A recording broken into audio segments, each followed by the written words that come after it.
Welcome everyone. My name is Yash Punya and in this particular video we are going to look at the solution of the problem flight routes. ये हमारी CACS के problem set के under आती है graph section के अंदर। आज हम इसी पर्टिकुलर प्रॉब्लम को अच्छे तरीके से समझेंगे और मतलब एक अपना जर्नलाइज कॉन्सेप्ट तैयार कर लेंगे जो कि हम आगे किसी भी प्रॉब्लम में यूज़ कर पाएँ। इस पर्टिकुलर प्रॉब्लम में हमें क्या बोला गया है कि हमें के शॉर्टेस्ट फ्लाइट्स निकालनी है। सिलसिला से मेटसला हमारे पास एक कुछ सिटीज़ हैं, उनके बीच में हमारे पास फ्लाइट्स है। मतलब कि सिंपल सा बात है, कुछ कंट्री है हमारे पास, कोई कंट्री हम बोल सकते हैं, उसके बीच में हमारे पास कुछ कुछ सिटीज़ है। अब एक सिटी से दूसरी सिटी के लिए हमारे पास कुछ फ़्लाइट है, हमें फ़्लाइट की हेल्प लगती है कुछ सिटी वन से सिटी टू पे जाने के लिए। उस फ्लाइट की कुछ कॉस्ट होगी और ऐसा ही करते करते हमें nth नंबर ऑफ सिटी पे हम जाना है। हमें इस पर्टिकुलर प्रॉब्लम में बताना है कि हम फर्स्ट वाले अपनी सिटी से स्टार्ट करके nth सिटी में हमें हम कुछ जो है पाथ से जा सकते हैं, तो हमें शॉर्टेस्ट पाथ बताना है। अ, और सिर्फ शॉर्टेस्ट पाथ नहीं, हमें के शॉर्टेस्ट पाथ बताने हैं। अगर सिर्फ हमें एक शॉर्टेस्ट पाथ बताना होता तो ये तो बहुत ही सिंपल डाइजेस्टर वाली हमारी प्रॉब्लम हो जाती। बट यहाँ पे जो हमारा मेन पॉइंट है वो ये है, हमारे पास के शॉर्टेस्ट पाथ हमें बताने हैं। ऐसा नहीं कि सिर्फ एक पाथ हो सकता है, ये एक पाथ हो सकता है, ये कोई और भी पाथ हो सकता है। तो इस तरीके से हमें चल के हमें के शॉर्टेस्ट पाथ हमें इस पर्टिकुलर प्रॉब्लम के लिए बताने होंगे। अभी हम अपना इनपुट समझते हैं। इनपुट के लिए हमारे 1 to n हमें दी गई है। सिटी 1 हमारी सिलसिला है और सिटी n मेटसला है हमारी। पैरामीटर के हमें दिया जाएगा, मतलब कि जो हमारी फर्स्ट इनपुट होगी वो एन एम के होगी। एन हमारी जो है वो एजेस है, नहीं एन हमारे जो है वर्टिसेस है। वर्टिसेस बोल लो या सिटी बोल लो, एम हमारी जो है एजेस है और के जो है हमें शॉर्टेस्ट बताना है कि के काउंट है कि कितने हमें शॉर्टेस्ट पाथ बताने हैं। बाकी हमारे पास उसके बाद एम लाइन्स आएंगी जो कि ए बी सी की फॉर्म में होंगी। ए बी सी की फॉर्म का मतलब है कि there is a path from A to B और उस पाथ का जो कॉस्ट है वो सी है। यहाँ पे ये डायरेक्टेड ग्राफ है तो इसी वजह से हमें ए टू बी इस तरीके से दिया जाएगा। एंड उसके बाद हमें क्या है, हमें बताना है कि देयर इज़ एटलीस्ट के डिस्टिंक्ट रूट्स। हमें मतलब कि ये पहले से दिया हुआ, हमें ये चेक नहीं करना कि मतलब कि प्रॉब्लम जो हमारी टेस्ट केसेज आएंगे उसमें ऑलरेडी के डिस्टिंक्ट रूट्स होंगे ही होंगे सिटी वन से सिटी एन के लिए। हमें जो है आउटपुट करना है, हमें के इंटीजर्स को आउटपुट करना है, के चीपेस्ट इंटीजर्स को। फॉर एग्जांपल अगर हमारे पास कुछ राउट्स जैसे 447 आए तो हमें बस इसी तरीके से प्रिंट करना है। ये मैंने प्रॉब्लम एग्जांपल से बता दिया आपको। बाकी एट की वैल्यू 10⁵, एम की वैल्यू 2⁻10⁵ है, ए बी हमारा एन है। मतलब हमें कुछ ज़्यादा से ज़्यादा O N plus M log N तक ही हम जा सकते हैं। इससे ज़्यादा बड़ी एल्गोरिथम यहाँ पे काम नहीं करेगी क्योंकि 10⁵ तक हमारे कंस्ट्रेंट्स हैं। उसके बाद हमारी ए बी की वैल्यू जो है वो 1 to n है। यहाँ पर आप इंडेक्सिंग का ध्यान रखना क्योंकि इंडेक्सिंग यहाँ पे हमारी 1 से n तक जा रही है, ना कि 0 से n-1। आप जो अपने ग्राफ वगैरह होंगे वो हम n+1 से इनिशलाइज कर कर आगे बढ़ेंगे। उसके बाद हमारी सी की वैल्यू जो है वो 1 से 10⁹ तक जा रही है, तो इसका मतलब है इंटीजर ओवरफ्लो हो सकता है। तो आप लॉन्ग लॉन्ग का यूज़ करें या लॉन्ग का यूज़ करें जावा वाले लोग। के की वैल्यू क्या है, 1 से 10 तक जा रही है। यहाँ पे हमें एक चीज़ ध्यान रखनी है कि यार के की वैल्यू जो है वो स्मॉल है और ये स्मॉल है, इसी वजह से हमारा आंसर यहाँ पे इजीली आ पाएगा। बाकी हम आगे देखते हैं, आप अच्छे तरीके से समझ जाएंगे। हमने इनपुट अपनी देख लिया, आउटपुट अपनी देख लिया और ये हम मतलब कि मैंने नीचे ग्राफ बनाया हुआ, आप समझ जाएंगे फिर। अपनी प्रॉब्लम का ब्रेक डाउन करते हैं सेम जैसे हम अब तक सारी प्रॉब्लम्स का करते आ रहे हैं। हमें देखा कि हमें के शॉर्टेस्ट पाथ निकालने हैं सिटी वन से सिटी एन तक। उसके बाद क्या है ये, हमें एक चीज़ तो क्लियर हो गई यार, सिंगल सोर्स शॉर्टेस्ट पाथ जो है वो डाइजेस्टर जैसा हम डायरेक्टली तो नहीं लगा पाएंगे। कुछ तो हमें मतलब ट्विक्स करने पड़ेंगे तभी जाके हमें मिल पाएगा कि डिफरेंट शॉर्टेस्ट पाथ हमें चाहिए। मैं आपको एक बार इनपुट भी समझा देता हूँ। हमारे पास स्टार्टिंग नोड 1 है और n की वैल्यू 4 है, मतलब हमें 1 से 4 जाना है और k की वैल्यू टेस्ट केस में k की वैल्यू 3 है, मतलब हमें 3 पाथ बताने होंगे। पहला जो पाथ है चीपेस्ट है वो ये है। 1 से 3 4 गए हम, 1 से 3 गए, 3 से 4 गए। 1 से 3 जाने की कॉस्ट 3 थी, 3 से 4 जाने की कॉस्ट 1 थी, इस टोटल कॉस्ट हमारी 4 आई। उसके बाद हमारी चीपेस्ट कॉस्ट क्या हो सकती है, हम 1 से 2 जाएँ, कॉस्ट हुई 1। 2 से मतलब यहाँ गए, 2 से हम 3 पे गए, कॉस्ट हुई 2 और फिर 3 से 4 गए, कॉस्ट हुई हमारी 1। 4 हमारे पास आ गया। मतलब कि एक यूनिक पाथ होनी चाहिए, ऐसा नहीं आप बार बार एक ही सेम पाथ यूज़ कर लो। उसके बाद हमारा क्या चीपेस्ट पाथ होगा, हम 1 से 2 गए और 2 से 4 गए। मतलब यहाँ पे हमारा पाथ 4 आया था, यहाँ पे हमारा पाथ जो है वो 7 आया क्योंकि 106 है हमारा, और कोई भी पाथ आप देखोगे तो इससे बड़ी लेंथ के लिख लेंगे। तो बस हमें लास्ट में प्रिंट यही करना, 447। ये भी ऑर्डर में होना चाहिए मिनिमम से मैक्सिमम की तरफ जाते वक्त। सो यही हमारी प्रॉब्लम होगी। तो हम समझ लेते हैं एक बार डाइजेस्टा हम क्यों यूज़ नहीं कर सकते। डाइजेस्टा हम क्यों यूज़ नहीं कर सकते, सिंपल सी बात है कि जो डाइजेस्टा विजिटेड एरिया का यूज़ करेगा, और जो मतलब कि डाइजेस्टा कहता है कि यार रीविजिट ना करो, और शॉर्टेस्ट पाथ वो निकालता है तो वो सिर्फ एक ही बार में निकालने की कोशिश करता है। वो ऐसा नहीं बोलता कि यार बार बार आप शॉर्टेस्ट पाथ निकाल लो, तो रिविजिट हम नहीं करेंगे। बट हमें यहाँ पे के डिफरेंट पाथ्स चाहिए, so we must allow multiple visits. अब के डिफरेंट पाथ्स चाहिए। अब डाइजेस्टर तो बोल रहा है यार इस नोड से इस नोड तक जाने के लिए, नोड 1 है, नोड 2 है, यहाँ तक जाने के लिए सिर्फ एक ही शॉर्टेस्ट पाथ मैं आपको बता रहा हूँ और वही हमारा आंसर होगा। पर यहाँ पे हमें क्या मल्टीपल पाथ्स चाहिए। सो लगेगा तो डाइजेस्टर है, पर हमें कुछ उसमें मॉडिफिकेशंस करनी पड़ेंगी अपने प्रॉब्लम्स तक जाने के लिए, सॉल्यूशन के लिए हमें डिफरेंट पाथ लेंथ चाहिए। सो मैं आपको अप्रोच बताता हूँ, आप अपने आप ही समझ जाएंगे। हमें एक ऑप्टिमाइज्ड अप्रोच की ज़रूरत होगी यहाँ पे। पहले तो चीज़, आप ये वाली चीज़ तो समझ ही गए होगे कि हम डाइजेस्टर का यूज़ डायरेक्टली क्यों नहीं कर सकते। और अगर हम डाइजेस्टर का यूज़ कर भी पाए, फॉर एग्जांपल हम डाइजेस्टर में एक कंडीशन लगाते थे कि अगर हम यू टू वी जा रहे हैं कुछ वेट से, और अगर पाथ ऑफ वी, मतलब कि डिस्टेंस ऑफ वी हम ऑलरेडी अगर हमारा कम है path of you plus W से, तो हम यहाँ पे उस कंटिन्यू कर जाते थे, हम इसे दोबारा से अपडेट नहीं करते थे।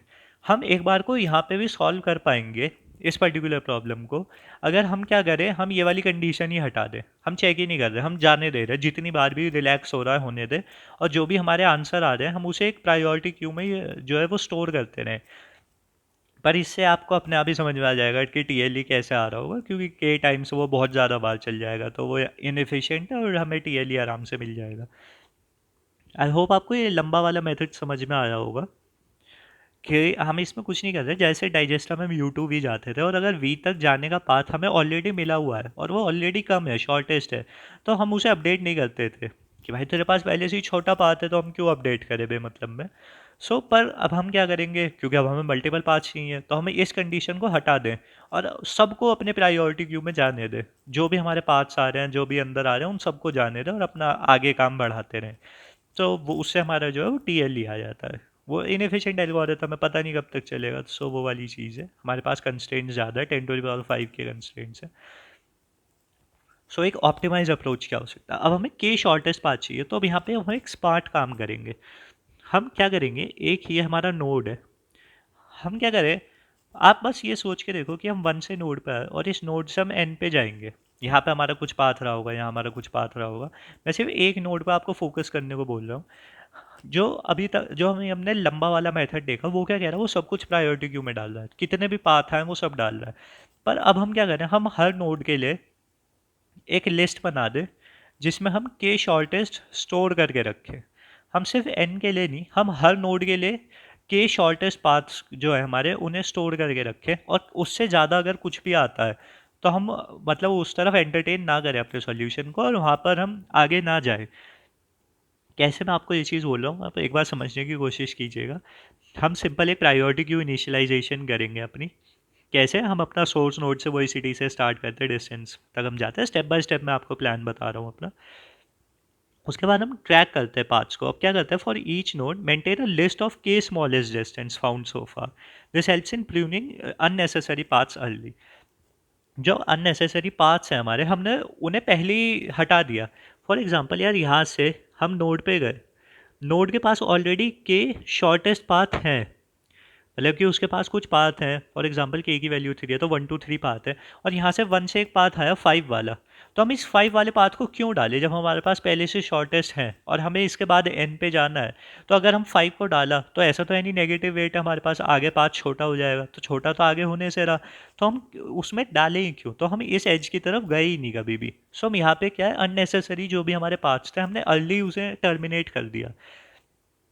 पर यहाँ पर आप एक चीज़ में मेरे से आर्ग्यू कर सकते हो कि अब हम यहाँ पे एक शॉर्टेस्ट पाथ कैसे स्टोर कर रहे हैं, क्योंकि यहाँ पे जो हम स्टोर करने के लिए एक वेक्टर का यूज़ करेंगे, सिंपल एक लॉन्ग लॉन्ग करके हम वेक्टर बना लेंगे, उसमें हम अपना बस पाथ स्टोर करेंगे, उसका जब के साइज हो जाएगा तो उससे। तो अब ये वाली चीज़ आप थोड़ा सा भी सोचोगे तो आपको समझ आएगी। हम प्रायोरिटी क्यू का यूज़ करते हैं डाइजेस्टा में। सो अगर हम 1 से n पे जा रहे हैं तो हम ऑलरेडी शॉर्टेस्ट पाथ पहले यूज़ कर रहे हैं। डाइजेस्टा में हमने क्या देखा था, जब हम एक्सपैंड करते हैं तो हम चीपेस्ट पे एक्सपैंड करते हैं। वही तो प्रायोरिटी क्यू का हेल्प है।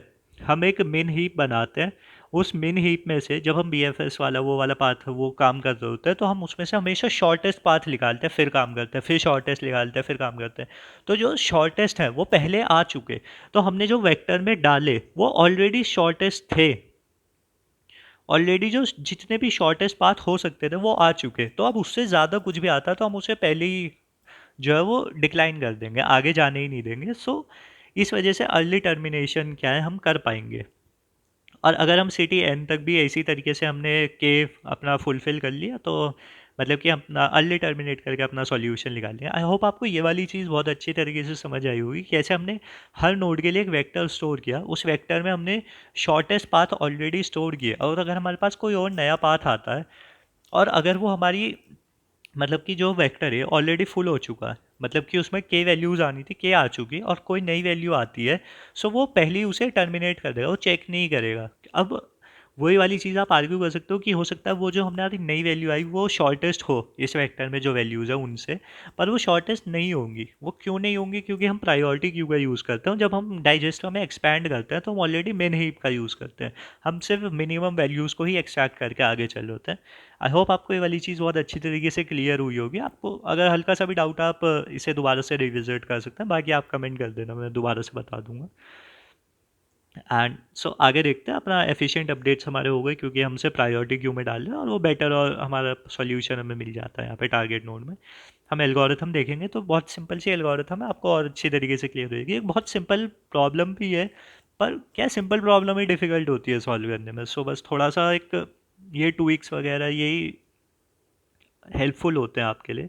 सो ये एक सी प्लस प्लस का कोड है, आप चाहें तो जावा में भी कर सकते हैं। बाकी आप यहाँ पे देखेंगे तो हमारे पास इनपुट हेडर्स वगैरह हमने एल एल से लॉन्ग लॉन्ग लॉन्ग को एल एल डिफाइन किया हुआ है। हम यहाँ पे इंट मेन जो है हमारे फास्ट इनपुट आउटपुट के लिए, वही competitive programming fast input output. हम यहाँ पे देखते हैं हमारा जो ग्राफ है, ग्राफ एक पेयर है इंट इंट और एल एल का हमारा, मतलब कि इंट वर्सेस लॉन्ग का हमारा एक पेयर हम स्टोर करेंगे।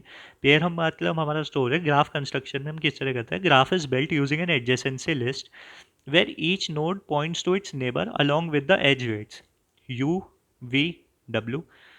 सो हर नोड जो है मतलब कि हर जो वर्टेक्स है वो अपने v और w मतलब अपने नेबर और वेट पे को पॉइंट कर रहा होता है। इस तरह से हम एडजेसेंसी लिस्ट बनाते हैं। वही हमने यहाँ पे काम किया हुआ है, graph you push back V W. Next हम देखते हैं हमारा प्रायोरिटी क्यू किस तरीके से काम करेगी। प्रायोरिटी क्यू में हम अपना पेयर डालेंगे जैसे कि हम डाइजेस्टा में करते थे। पहली वैल्यू क्या होती थी, करंट डिस्टेंस, अब तक का डिस्टेंस क्या है। सेकंड वैल्यू क्या होती थी, हमारी नोड।